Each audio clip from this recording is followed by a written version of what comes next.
yang selalu dimuliakan oleh Allah Subhanahu wa taala. Saudara-saudara, sebelumnya saya mohon maaf sedikit saja yang ingin saya sampaikan, karena saudara-saudara sudah dari tadi maghrib, sekarang juga udah pukul hampir jam 1, tetapi walaupun sedikit insya Allah bermanfaat, karena saya habis cabut gigi dari sini masih sakit sebenarnya. Jadi walaupun sedikit insya Allah bermanfaat. Saudara-saudara sekalian yang dimuliakan oleh Allah Subhanahu wa taala, kita duduk pada malam hari yang mulia ini dalam rangka acara puncak berzikir, saudara-saudara, yang dimana acara ini setiap tahun selalu kita adakan, selalu kita rayakan. Ini tempat menjadi tempat yang penuh dengan keberkahan. Ini tempat menjadi tempat turunnya rahmat, tempat turunnya kasih sayang, tempat turunnya maghfirah, tempat turunnya pengampunan. Kita duduk di sini, saudara-saudara, berzikir kepada Allah Subhanahu wa taala, dibacakan ayat-ayat suci Al-Qur'an, dibacakan tahlil, tahmid, tasbih, takbir, tamjid, istirja, salawat kepada Rasulullah SAW, sehingga bukan hanya tempat ini, akan tetapi tempat-tempat yang mengelilingi tempat ini ikut mendapatkan rahmat sebagaimana tempat ini mendapatkan rahmat, ikut mendapatkan berkat sebagaimana tempat ini mendapatkan berkah. Saudara-saudara, kita duduk di sini berzikir kepada Allah, bermohon kepada Allah, berdoa kepada Allah Subhanahu wa taala agar Allah kabulkan permintaan kita, agar Allah kabulkan hajat kita. Kita berdoa untuk bangsa, kita berdoa untuk negara, kita berdoa untuk Indonesia agar Allah berikan keselamatan, agar Allah berikan keamanan, agar Allah berikan kesejahteraan. Saudara-saudara, ini acara-acara seperti ini, harusnya acara seperti ini didukung oleh pemerintah, saudara-saudara, didukung oleh aparat, didukung oleh para pejabat, bukan malah acara-acara berzikir seperti ini malah dipersulit, saudara-saudara. Pejabat, kalau ada pejabat aparat pemerintah yang mempersulit acara zikir, siapapun yang mengadakan acara zikir tersebut, mempersulit acara sholawat, siapapun yang mengadakan acara sholawat tersebut, itu pemerintah goblok, itu pejabat goblok, itu aparat goblok, saudara-saudara. Hadirin sekalian yang dimuliakan oleh Allah. Atau mungkin zikir merusak konsentrasi mereka.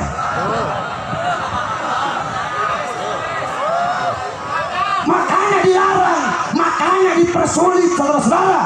Mungkin zikir merusak pikirannya, merusak otaknya, merusak konsentrasinya. Padahal harusnya zikir yusofi dzihna. Zikir itu bisa menjernihkan otak, menjernihkan pikiran, memperbagus konsentrasi, memperbagus fokus. Kalau ada orang yang konsentrasinya rusak dengan zikir, dengan la ilaha illallah, alhamdulillah, masya Allah, orang goblok. Jadi menteri kok tolol,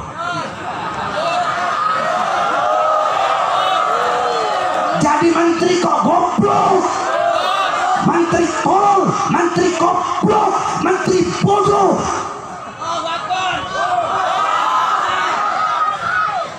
Orang dengar zikir kok merusak konsentrasi. Ya, mungkin antek-anteknya kan, kalau ada orang yang mempersulit acara puncak berzikir, mungkin antek-anteknya menteri goblok itu. Menteri siapa? Menteri siapa? Iya tahu, goblok tahu. Yakut. Siapa?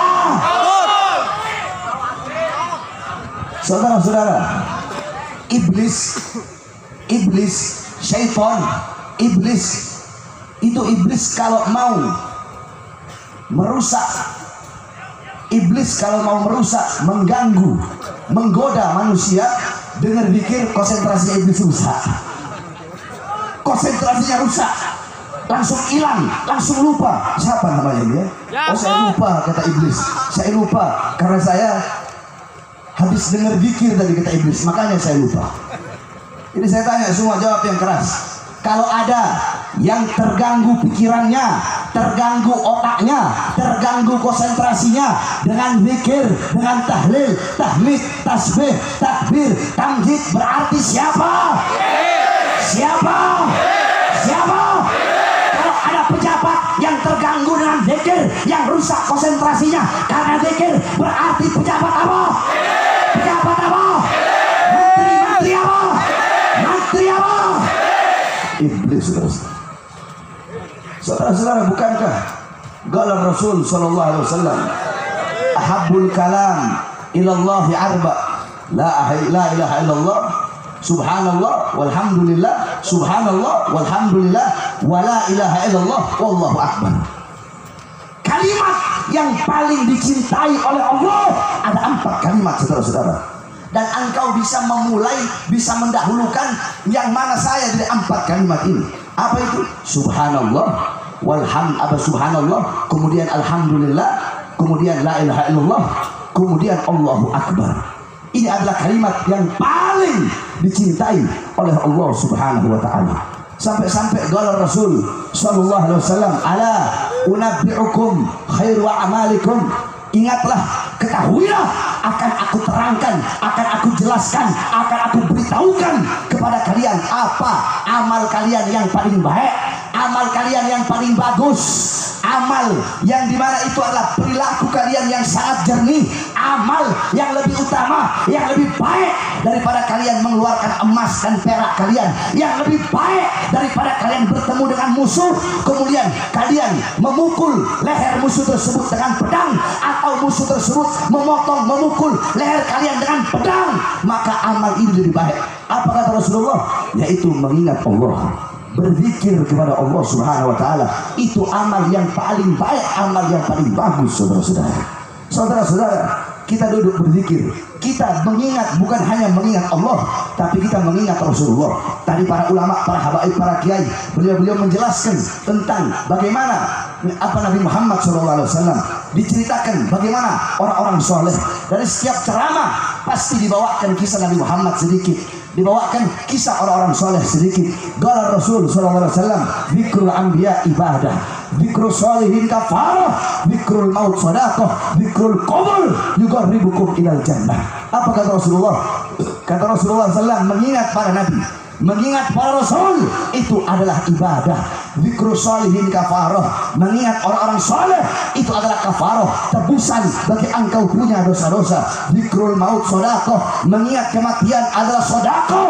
Wa dzikrul kubur yuqarribukum ilal jannah, mengingat kubur bisa mendekatkan engkau kepada surganya Allah Subhanahu wa taala. Kita duduk di sini bukan hanya mengingat Allah, tetapi mengingat Rasulullah, mengingat orang-orang soleh, mengingat para ulama, saudara-saudara. Kita duduk di ini majelis berzikir kepada Allah. Ini tempat menjadi tempat turunnya rahmat. Bahkan orang-orang di sekitar puncak yang tidak ikut berzikir, mereka ikut mendapatkan rahmat sebagaimana kita duduk di sini mendapatkan rahmat. Ini perkara yang bagus, ini perkara yang sangat baik yang harus didukung, saudara-saudara. Pada malam hari ini, di saat banyak anak-anak muda, banyak pemuda-pemudi Islam yang berbuat dosa, berbuat maksiat, mungkarat, dhalalat, sayyiat, mukhalafat, sebagaimana kita ketahui, malam tahun baru atau malam sebelum tahun baru, 2-3 hari sebelum malam tahun baru, bukan hanya di puncak, di Jakarta, di mana-mana, bahkan di kampung-kampung, di desa-desa, saudara-saudara, berapa banyak para pemuda-pemudi Islam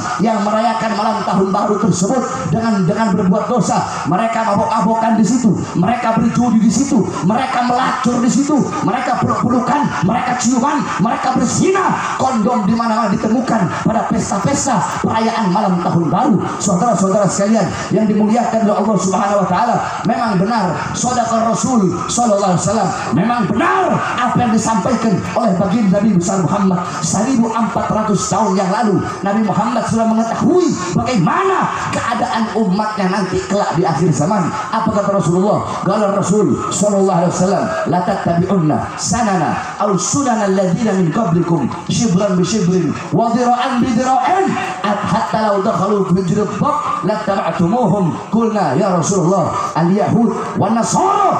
Qala faman. Kata Rasulullah, sungguh nanti di akhir zaman akan ada umat setelah kalian, yang dimana umat setelah kalian mereka akan mengikuti golongan-golongan sebelum mereka. Mereka akan mengikuti budaya, pola pikir, gaya hidup, gaya berpakaian, semua mereka ikuti dari golongan-golongan sebelum kalian. Sekalipun golongan sebelum kalian masuk ke dalam lubang dok. Apa itu dok? Dog itu binatang kadal sejenis biawak, cuma bukan biawak. Kalau biawak itu warrol, kalau bok itu adalah sejenis biawak, cuma dia lebih kecil dari biawak. Kalau biawak warnanya coklat, kalau bok warnanya kuning. Kalau biawak ekornya licin, kalau bok ekornya ada duri-durinya. Kalau biawak hukumnya haram, kalau bok itu hukumnya halal. Karena ada takrir dari Nabi Muhammad ketika Rasulullah melihat para sahabat memakan bok, Rasulullah diam. Diamnya Rasulullah itu takrir yang bermakna halal, saudara-saudara. Nah, itu kenapa para ulama ahli hadis mereka mengatakan kenapa Rasulullah mengumpamakan masuk ke dalam lubang bok, karena binatang bok kalau bikin lubang itu sangat sulit. Lubangnya belok-belok ke kanan, ke kiri, ke dalam, naik lagi ke atas. Maka karena begitu sulit lubang tersebut, sehingga Rasulullah mengumpamakan seperti lubang bok. Jadi seperti apapun, bagaimanapun perilaku, perbuatan, ucapan, semua dari golongan-golongan sebelum mereka, umat setelah kalian di akhir zaman akan mengikuti golongan-golongan dan kelompok tersebut. Kemudian para sahabat berkata, ya Rasulullah, apakah kelompok, apakah golongan yang diikuti itu adalah orang-orang Yahudi, adalah orang-orang Nasrani yang nanti umat setelah kami mengikutinya? Kul apa qala Rasul faman. Kata Rasulullah, siapa lagi kalau bukan orang-orang Yahudi? Siapa lagi kalau bukan orang-orang Nasrani? Coba kita lihat, tadi Habib Muhammad telah menjelaskan bahwasanya tahun baru Masehi bukanlah tahun baru kita, sehingga merayakan tahun baru Masehi bukanlah perayaan Islam, bukanlah perayaan kita, tetapi bertasyabuh, mengikuti, menyerupai adat istiadat orang-orang kafir. Man tashabbaha biqaumin fahuwa minhum. Hadis tersebut dibawa oleh Habib Muhammad tadi, yang artinya barang siapa yang menyerupai suatu kaum, maka dia sama dengan kaum tersebut, digolongkan dengan kelompok tersebut, dibangkitkan dengan kelompok tersebut. Jikalau yang engkau ikuti orang-orang Yahudi, orang-orang Nasrani, orang-orang kafir, orang-orang Barat, engkau mengikuti gaya hidup mereka, pola pikir mereka, berpakaian seperti mereka, bertasyabuh kepada mereka, mengikuti ajaran mereka, maka engkau sama seperti mereka. Mereka dilaknat oleh Allah, engkau pun dilaknat oleh Allah. Mereka disiksa oleh Allah, engkau pun akan disiksa oleh Allah Subhanahu wa taala. Makanya saudara-saudara, Allah kasih bencana, Allah kasih musibah bagi negara Kesatuan Republik Indonesia yang sangat kita cintai ini. Allah kasih gempa bumi, Allah kasih tsunami, Allah kasih apa tanah longsor, Allah kasih banjir, Allah kasih kebakaran di mana-mana, kesulitan di mana-mana, kesusahan di mana-mana. Jangan bertanya kepada Allah, ya Allah, kenapa engkau berikan musibah? Ya Allah, kenapa engkau berikan bencana? Ya Allah, kenapa engkau berikan gempa bumi? Ya Allah, kenapa engkau berikan tsunami? Kenapa air laut engkau tumpahkan ke muka bumi? Jangan bertanya kepada Allah, tetapi tanyakan kepada diri saya, Bahar bin Smith. Tanyakan kepada diri kalian, tanyakan kepada diri kita, tanyakan kepada para pemuda-pemudi kita, tanyakan kepada orang tua kita, tanyakan bapak-bapak pertanggungjawaban mereka atas anak-anaknya, tanyakan kepada anak-anak kewajiban mereka atas orang tuanya dan hak orang tua mereka yang harus mereka laksanakan.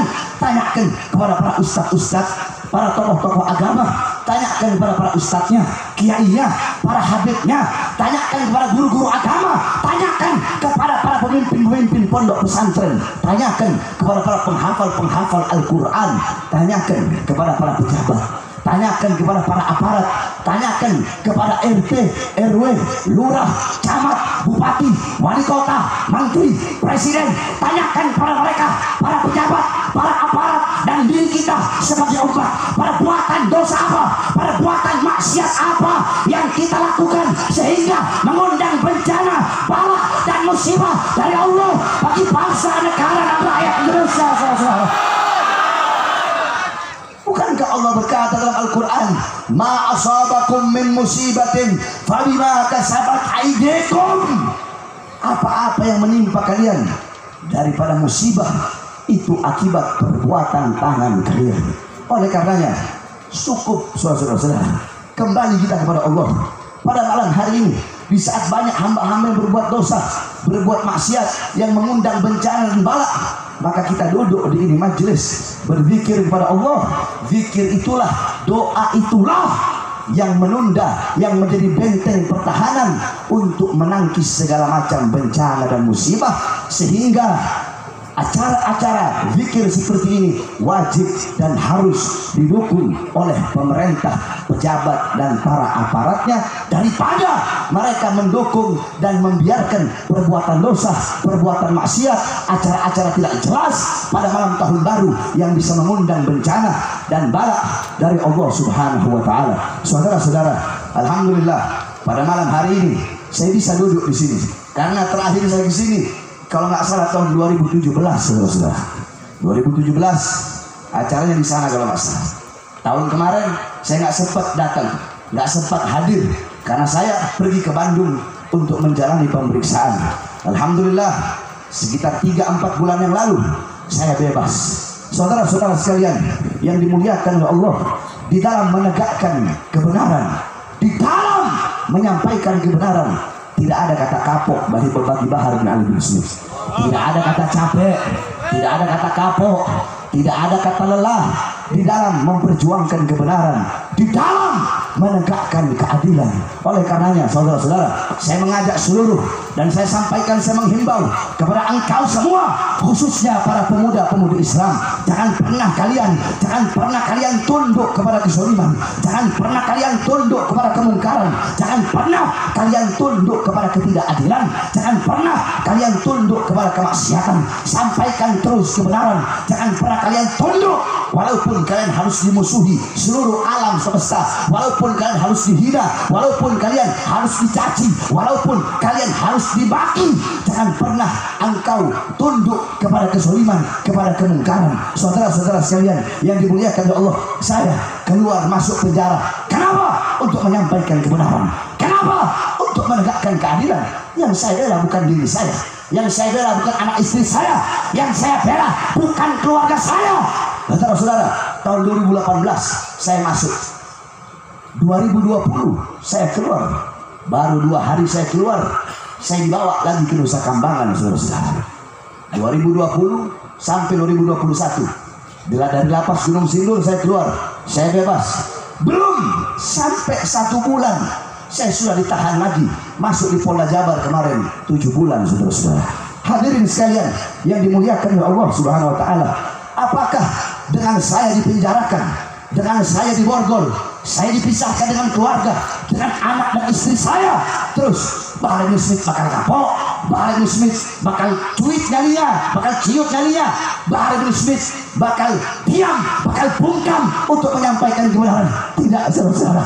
Saya telah bersumpah di setiap persidangan saya bersumpah di setiap persidangan, di depan para hakim, di depan para jaksa, di depan pengacara, dan di depan semua yang hadir dalam sidang saya. Bahkan dalam setiap acara, dalam setiap panggung dakwah, panggung ceramah, saya selalu bersumpah bahwasanya karena Allah, saya sampaikan kepada kalian, para pengkhianat bangsa, para musuh-musuh agama, para koruptor yang menyengsarakan rakyat, para pengkhianat bangsa yang menderitakan rakyat, yang menyengsarakan rakyat, yang maling uang rakyat, yang membuat rakyat kelaparan, yang membuat rakyat menderita, yang membuat rakyat kesusahan. Karena Allah, kalian bisa memborgol tangan saya, perut saya, kaki saya, kalian bisa memenjarakan saya, kalian bisa memisahkan saya dengan anak dan istri saya. Akan tetapi demi Allah, suara-suara kebenaran yang saya sampaikan, yang saya gaungkan, tidak akan pernah bisa kalian penjarakan sampai akhir zaman, saudara-saudara. Maka saya tanya semua yang hadir di sini, siap sampaikan kebenaran, siap tegakkan keadilan, siap lawan pengkhianat bangsa? Allahu Akbar, Allahu Akbar. Yang terakhir, saudara-saudara, tadi kita habis menyaksikan pelantikan daripada Front Persaudaraan Islam. Dalam Al-Quran Allah Subhanahu wa taala berfirman, Inna Allah ashtara minal mu'minina anfusahum wa amwalahum bi anna lahumul jannah yuqatiluna fi sabilillah ila akhiril ayat. Sesungguhnya Allah telah membeli daripada orang-orang yang beriman, Allah beli jiwa mereka, Allah beli harta mereka, Allah beli raga mereka, Allah beli badan mereka dan Allah bayar bukan dengan dinar, bukan dengan dirham, bukan dengan emas, bukan dengan permata, tapi Allah bayar dengan sorga sebagai bayarannya. Untuk apa? Untuk berjuang di jalan Allah Subhanahu wa ta'ala, untuk berjuang di jalan Allah, untuk memerangi musuh-musuh Allah, untuk beramar ma'ruf, untuk nahi mungkar. Nah, saudara-saudara, tidak ada di zaman sekarang yang lebih rela kehilangan nyawanya, hartanya, jiwanya, badannya untuk berjuang di jalan Allah selain daripada para laskar-laskar persaudaraan Islam, saudara-saudara. Oleh karenanya Indonesia harus bangga punya front persaudaraan Islam, betul? Karena front persaudaraan Islam bukan hanya benteng Ahlus Sunnah wal Jamaah, tetapi juga benteng Islam. Bukan hanya benteng Islam saja, tetapi juga benteng NKRI, benteng merah putih. Saudara-saudara, jangan diragukan tentang nasionalisme, jiwa-jiwa nasionalisme daripada seluruh para relawan-relawan dan laskar front persaudaraan Islam. Setiap ada bencana, setiap ada musibah, yang lain, ormas-ormas lain, aparat pejabat yang lain sudah pulang, front persaudaraan Islam masih tetap membantu saudara-saudara kita sebangsa dan setanah air yang ditimpa musibah. Oleh karenanya saya sangat yakin, saudara-saudara, demi Allah, andaikan jangankan hanya bantuan, jangankan hanya bencana yang menimpa Indonesia, andaikan ada musuh-musuh dari luar atau musuh-musuh di dalam yang ingin merusak Indonesia, yang ingin merampas kedaulatan Indonesia, yang ingin mengopok-ngopok Indonesia, demi Allah, laskar dari para front persaudaraan Islam yang akan berada di barisan paling depan, rela hancur dan binasa demi bangsa dan rakyat Indonesia. Takbir. Saya tanya semua, khususnya laskar front persaudaraan Islam umumnya, jamaah yang hadir, siap hancur demi Indonesia, siap binasa demi Indonesia. Kalau pengkhianat bangsa maju untuk melawan rakyat, melawan Indonesia, melawan Islam, maju atau mundur? Kurang keras, maju atau mundur? Maju atau mundur? Kalau ada ingin merampas kedaulatan rakyat, maju atau mundur? Melawan para koruptor-koruptor pengkhianat bangsa yang menyengsarakan rakyat, yang maling uang rakyat, maju atau mundur? Maju atau mundur? Siap hancur di Indonesia, siap binasa di merah putih. Allahu Akbar. Merdeka, merdeka, merdeka. Allahu Akbar. Wassalamualaikum warahmatullahi wabarakatuh. Hadirin hadirat, silakan berdiri semua sama kita menyanyikan lagu Indonesia.